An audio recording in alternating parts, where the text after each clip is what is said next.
kulanti wacan oo wanaagsan idilaantiin wadayaal ku soo dhawaada mar kale iyo barnaamijkeena sahan oo aynu maanta ku eegi doono halka gugaca ama biriqda ugu badan ee caalamka uu ka dhaco. Wadanka Venezuela galbeedkiisa webi ku yaala oo lagu magacaabo Catatumbo River habeen walba abaaro 7 ama 1 saac oo maqribnimo waxaa ka bilaabata webigaasi bugcad ka mid ah biriq ama danab.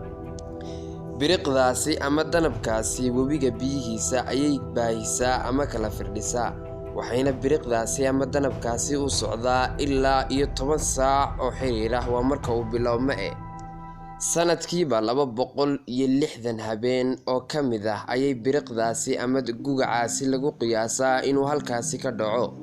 Ma jiro ilaa iyo hadda cid daahfurtay xaqiiqda dhabta ah ee ka dambaysa iyo weliba waxa sababay inay biriqdaasi ama gugacaasi uu si habeenla halkaasi uga dhaco.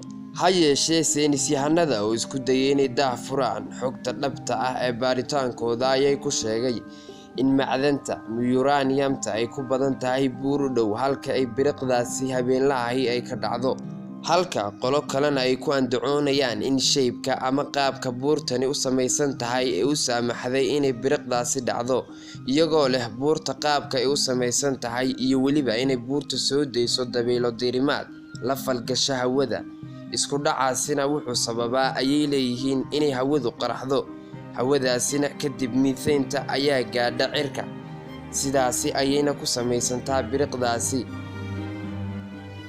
ama danabkaasi ilaa iyo ay soconayso 10 saac oo xiriir. Ilaa iyo 280 biriq ama danab ah ayaa qarxa saacadiiba, halka 1.2 milyan oo gugac ama biriq ay qarxaan sanadkiiba.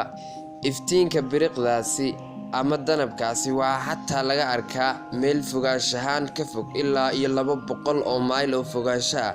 Ilaa iyo hadda lama hayo cid si dhaba u daafurta xaqiiqda ka dambaysa biriqdaasi ama gugacaasi, laakiinse waa mid ka mid ah awoodaha Ilaahay. Daawade ka waran haddaad ku noolaan lahayd meel 260 biriqi ay ka dhacayso saacadiiba, runtii waa yaab.